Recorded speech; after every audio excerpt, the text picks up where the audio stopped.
The Forgotten Passenger. It was one of those endless nights, the kind where the fog seems to roll in from nowhere, thick and silent, smothering the city. I was behind the wheel of my cab, weaving through shadowy streets in desperate search of a fare. When you're a taxi driver working the graveyard shift, the streets feel different, hollow, like they're holding secrets no one else should know. My name's Mike Turner. I've been driving taxis for 8 years, mostly on the night shift. People are strange when the sun goes down. Some are drunk and giggling, others quiet and brooding. You get lovers whispering in the back seat or lonely souls staring out the window, hoping the road will take them somewhere they belong. That night, I remember it clear as crystal, the city had that uneasy calm, as if it was holding its breath. I had just dropped off a couple outside a bar when the radio crackled to life. My dispatcher, Ray, sounded tired as usual. "Turner, you still out there?" "Always," I muttered, picking up the mic. "What's up?" "Got a call for a pickup. Real out-of-the-way spot." "Figures. Where to?" There was a pause, a strange hesitation I didn't like. Then Ray said, "Corner of 6th and Main. Guy wants a ride up to, Redwood Grove." I frowned at the mention of Redwood Grove.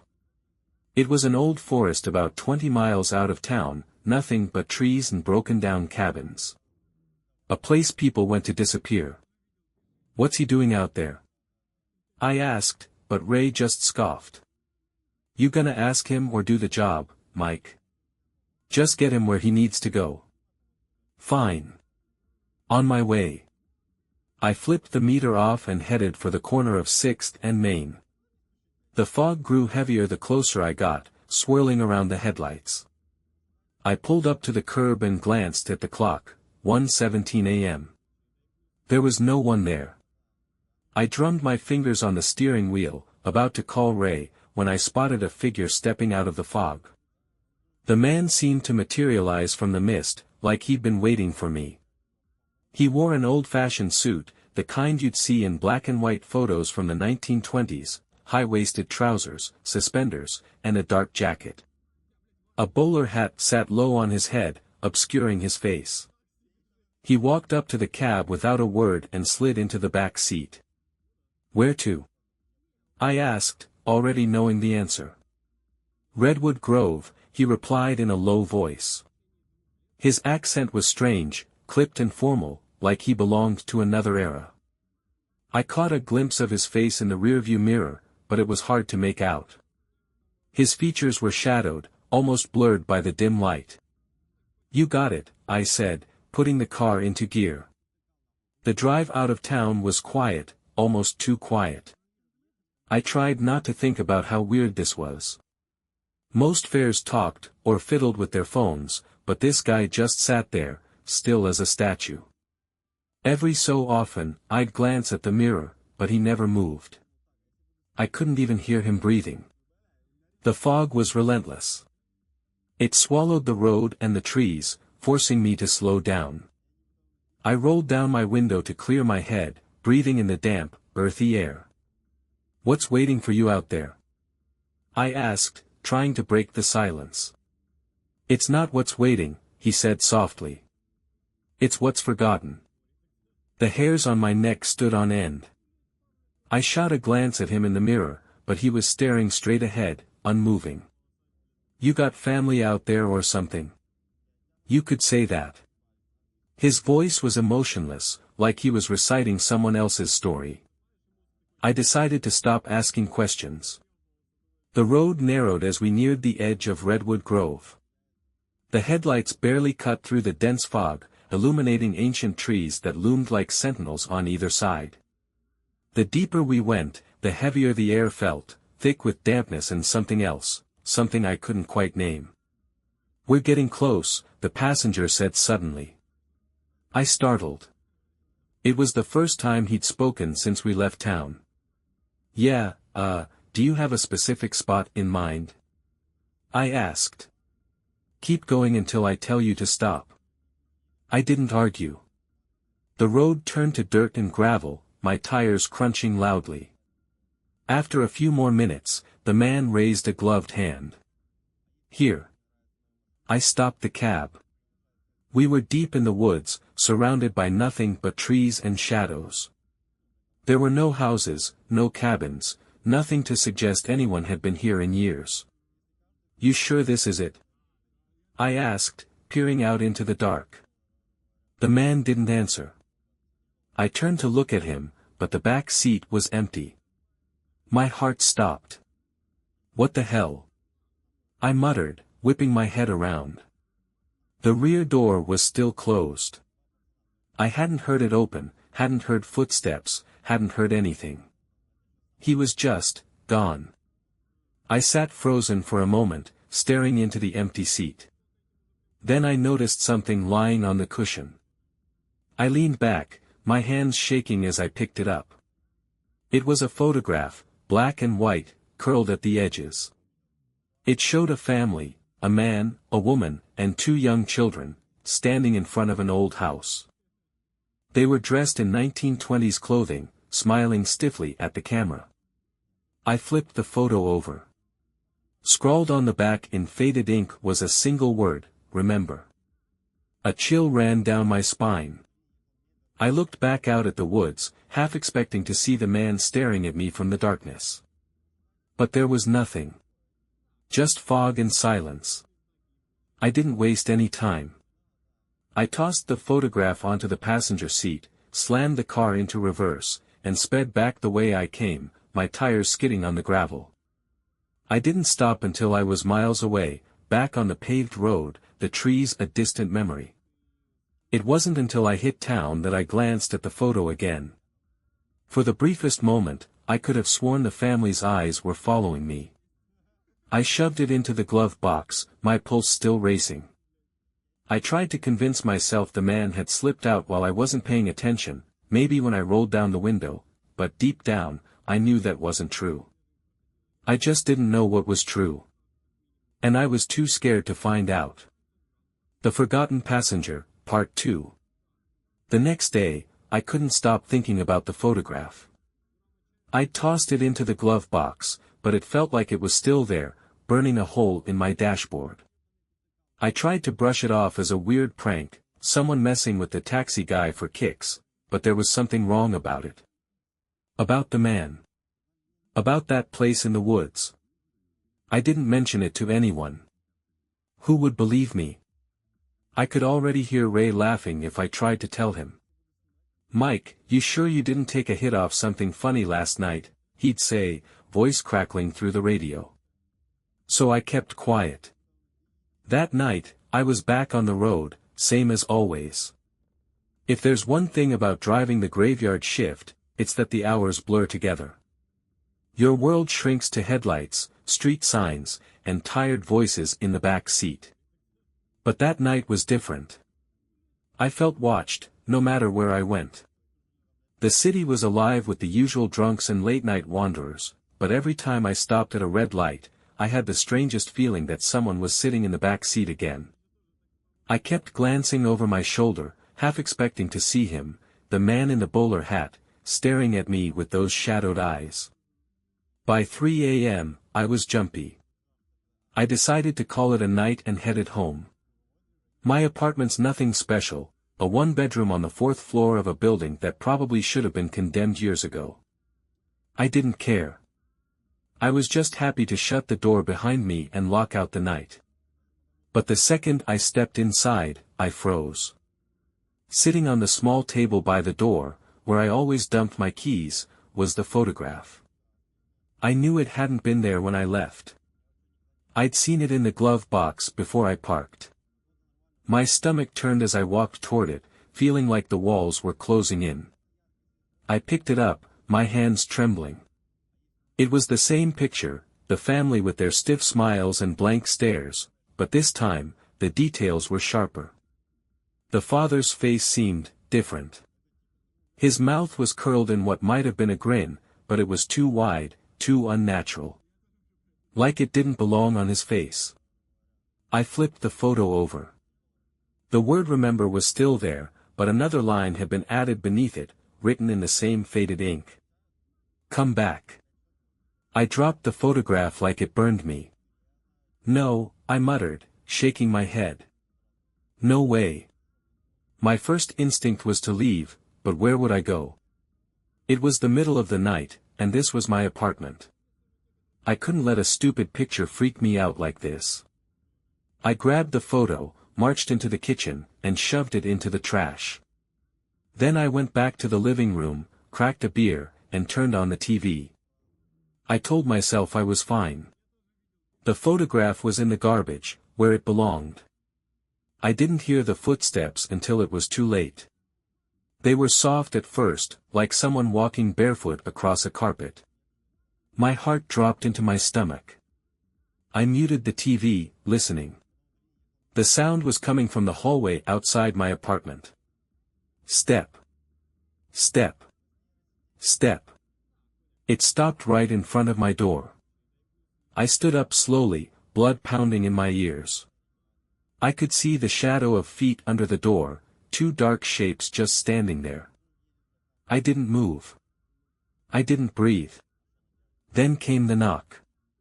3 sharp raps that made me jump out of my skin. Knock. Knock. Knock. Who's there?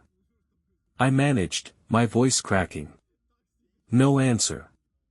I crept closer to the door, every nerve in my body screaming at me to stay away. I was just a foot away when a piece of paper slid under the door. It scraped across the floor like something alive before stopping at my feet. I stared at it for a long time before picking it up. It was the photograph. The family stared back at me, but this time, they weren't smiling. I dropped it and backed away, my chest heaving. The knocking started again, louder this time. Knock. Knock. Knock. Go away. I shouted. The knocking stopped. For a moment, there was silence. Then I heard it, the faint sound of a man's voice, soft and muffled through the door. It's not what's waiting, he said, it's what's forgotten. My knees nearly buckled. I didn't remember unlocking the door. I don't even remember deciding to do it. All I know is that my hand reached for the deadbolt and turned it. The door swung open, and I found myself staring into an empty hallway. The lights flickered above, buzzing faintly. There was no one there. I looked down at my feet. The photograph was gone. I slammed the door shut and double-locked it, my hands shaking. For the rest of the night, I sat on my couch with all the lights on, staring at the door and waiting for something, anything, to happen. It didn't. But I knew the nightmare wasn't over. Because in the morning, when I finally worked up the courage to leave for work, I found something waiting for me in the hallway. It was an address. A single scrap of paper with an address written in that same spidery handwriting. I didn't recognize the street, but the word underneath the address made my blood run cold. Redwood Grove. For the next few days, I did everything I could to pretend it never happened. I told myself it was a prank or my mind playing tricks on me after too many sleepless nights. But that photograph, it stayed with me. Every time I thought about throwing it away, I'd get a tight, heavy feeling in my chest, like some invisible hand was squeezing the air from my lungs. Still, I refused to look at it again. The glove box stayed shut. I kept driving my routes, sticking to the city and avoiding anything even resembling a tree line. But that sense of being watched, it wouldn't let up. At first, I told myself it was paranoia. Then, about 4 nights later, I got proof. It started like any other shift. The city was loud and restless, full of people just trying to forget their own troubles.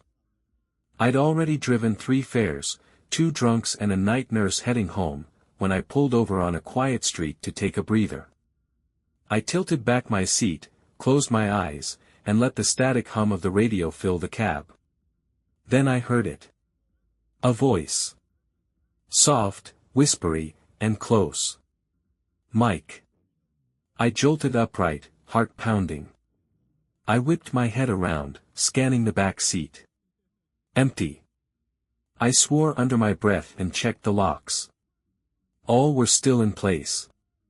I told myself it was exhaustion getting to me. I'd been running on caffeine and bad takeout for days now. But before I could convince myself it was nothing, I noticed something in the rearview mirror.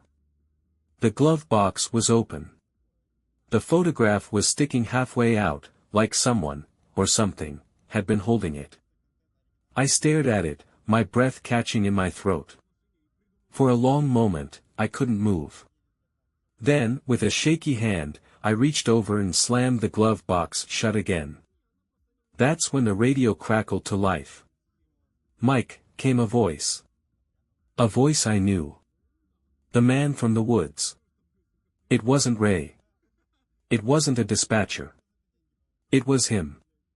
"Come back," the voice whispered, soft and insistent, like the words were being dragged out of a deep, dark hole. I grabbed the mic, my knuckles white. "Who is this? How the hell are you on my radio?" Static. Then, like an old record player slowing to a halt, the voice repeated, "Come back." I didn't wait for a third time. I threw the car into gear and peeled out of there, tires screeching. I didn't know where I was going, I just had to get away. I drove aimlessly for miles, until the city lights started to thin, until the streets turned into winding roads. When I finally stopped to catch my breath, I realized where I was. Redwood Grove. The forest loomed in the distance, black and silent, waiting for me. I don't even remember how I'd gotten there. My heart sank like a stone. The road leading into the trees looked darker than before. It seemed to pull at me, drawing me closer like a rip current dragging a swimmer under. I gripped the steering wheel so tight my fingers ached. I had a choice. Turn around, drive back, and pretend this never happened, or go deeper and find out what the hell was going on. And like a fool, I chose the second option. The road was worse than I remembered. It twisted through the forest like it didn't want me to leave, every turn sharper, every shadow darker. I kept the headlights on high beam, but the fog was back, thicker now, almost solid. I couldn't see more than 10 feet in front of me. Finally, I stopped where I had the last time. The same stretch of gravel. The same silence. I sat there for a moment, gripping the wheel, trying to steady my breathing. Then I heard it. The faint crunch of footsteps in the trees. I rolled down my window, my skin crawling. "Hello?" I called out. No answer. I leaned back into the car, ready to leave, when I saw something in the distance. A faint, flickering light between the trees. It looked like it could have been the glow of a lantern, bobbing softly in the dark. I didn't want to follow it. Every instinct told me to stay in the car. But I couldn't ignore the pull I felt deep in my chest. My body moved on its own. Before I knew it, I was out of the cab, stumbling toward the light. The forest was colder than I remembered. My breath came out in white plumes, hanging in the air like ghosts. The light moved ahead of me, always just out of reach. The deeper I went, the quieter everything became. Even my footsteps didn't make a sound. After what felt like hours, I reached a clearing. At the center of it stood an old house. It was barely more than a skeleton, charred beams and crumbling walls, all sagging inward like the house was trying to devour itself. The roof had collapsed long ago, and the ground around it was blackened, as if the earth still bore the scars of whatever had happened here. And standing in front of the house, holding the lantern, was the man from my cab. The bowler hat. The dark suit. The shadowed face. I froze, every nerve in my body screaming at me to run. But I couldn't move. He lifted the lantern slightly, and its flickering light revealed something on the ground in front of him. It was the photograph. I couldn't breathe. Somehow, I knew that if I took another step, if I got any closer, I'd see what was waiting for me in that picture. And I didn't want to know. The man tilted his head, like he was studying me. "You shouldn't have come back," he said. His voice echoed around the clearing, like the words were bouncing off invisible walls. I stumbled backward, shaking my head. "Who are you?" I managed to choke out. He didn't answer. Instead, he crouched down and placed the photograph gently on the ground. Then he stepped back, disappearing into the shadows like he was never there. The lantern flickered and went out. I was alone again, except for the photograph. It was sitting there, waiting for me. I wanted to leave it. I wanted to run back to my cab, get the hell out of this forest, and never look back. But I couldn't stop myself. My legs moved on their own as I crossed the clearing. When I picked it up, my blood turned to ice. It was the same family. The same stiff smiles. But now, the man in the photograph was holding something in his hand. It was a bowler hat. And this time, I was in the picture, too. The days after Redwood Grove passed like a blur, empty shifts, restless sleep, and a growing paranoia that I couldn't shake. I'd see shadows move in my periphery, always gone when I turned. I'd hear whispers, so faint I thought they were in my head. And every time I climbed back into my cab, my gaze would drift toward the glove box. The photograph was still there, locked away, but I could feel its presence like a weight pressing against my chest. It wasn't just a picture anymore. It was watching me. Waiting for something. One night, about a week after the man disappeared, Ray called me over the radio. "Turner, you there?" I grabbed the mic, my voice hoarse. "Yeah, I'm here." "You good, man? You sound rough." "I'm fine," I snapped. "What's up?"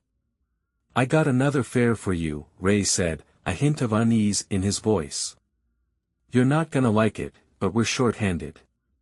Just give me the address." 6th and Main. I went cold. I swallowed hard, gripping the mic. "You're joking." "Wish I was." "Same spot as last time." Guy called asking for a ride. I stared at the radio, heart pounding. Did he say where he was going? Ray hesitated. Redwood Grove. The cab was dead silent except for the soft hum of the engine. I felt like someone had punched me in the gut. "You want me to send someone else?" Ray asked. I opened my mouth to say yes. But then I remembered the photograph, the word "remember" etched on the back. Something was happening here, something I couldn't escape, no matter how far I drove.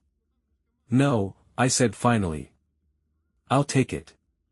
The corner of 6th and Main was empty when I pulled up, just like before. The fog had rolled in again, thick as soup, swirling under the streetlights. I killed the engine and waited. A few minutes passed. Then, like last time, he appeared.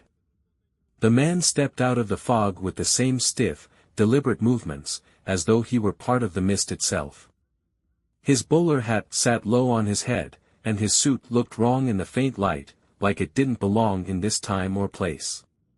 He walked up to the cab and slid into the back seat without a sound. "Redwood Grove," he said softly. I turned around, my mouth dry. "You know I drove you out there last week, right?" He didn't respond. His face was a shadowed blur, just like before, but I swear I could feel his eyes on me. The weight of his gaze was unbearable. "Why?" I asked, my voice cracking. "What do you want from me?" He didn't answer. I turned back around, my hands trembling as I put the car into gear. The meter clicked on, and I drove.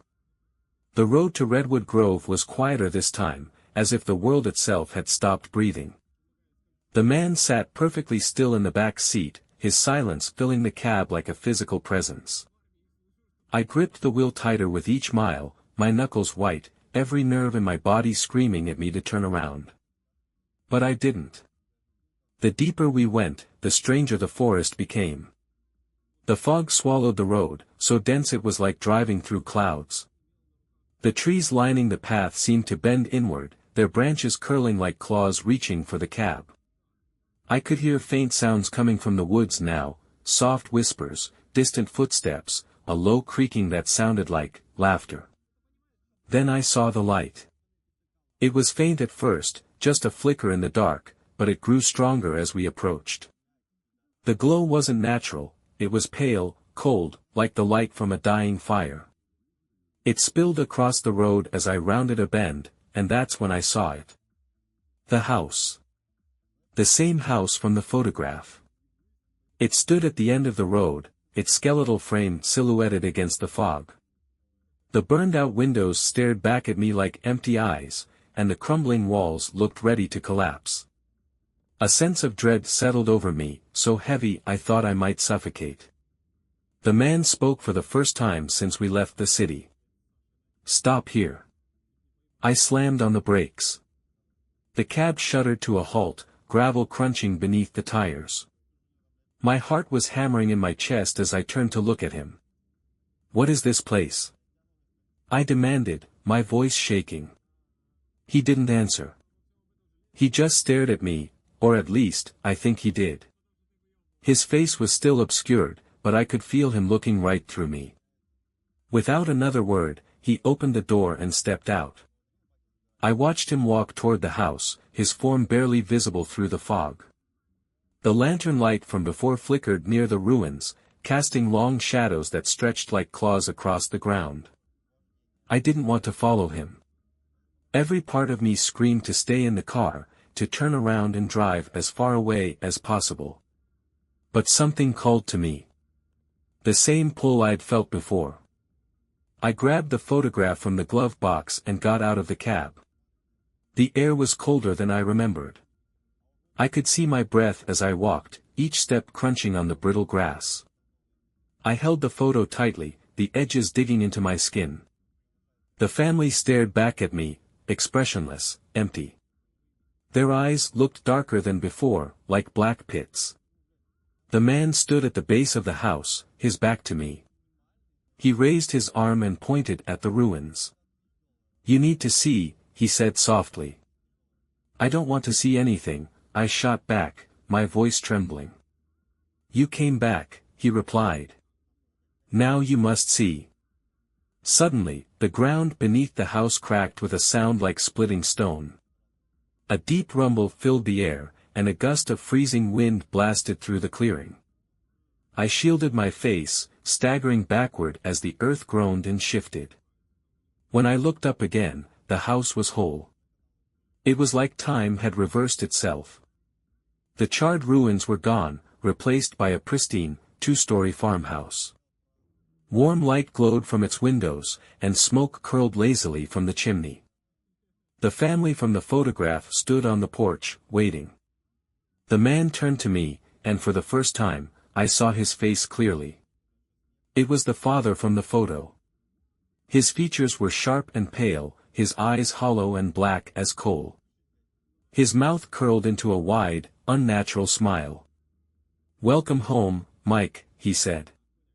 Before I could move, the family started walking toward me. Their faces were wrong, stretched, smiling too wide. Their footsteps made no sound as they glided across the ground. I turned to run, but the fog had thickened, closing in around me. I couldn't see the cab anymore. "Mike," the father whispered, his voice echoing inside my head. "You remember now, don't you?" I shook my head violently, tears burning in my eyes. "No. I don't know you. I don't know any of you." The father's smile widened. "But we know you." The mother reached out a hand, her fingers long and skeletal. The children followed, their blank faces twisted into identical grins. "Come back," they whispered in unison. I stumbled backward, clutching the photograph. My legs felt heavy, as if the earth itself was holding me in place. The family was getting closer, their black eyes locked on me. Then I heard it. A car horn blaring in the distance. The sound jolted through me like a lightning bolt. I turned and ran blindly into the fog, my breath ragged, the horn growing louder. The ground seemed to shift beneath me, the trees blurring together. I could hear the family calling my name, their voices growing fainter. Suddenly, I burst through the fog and onto solid pavement. My cab was there, engine running, headlights slicing through the mist. I scrambled inside and slammed the door shut, locking it for good measure. My chest heaved as I fumbled to put the car into gear. I didn't look back as I sped away, the horn still blaring in my ears. It wasn't until I hit the main road that I realized the horn hadn't come from my car.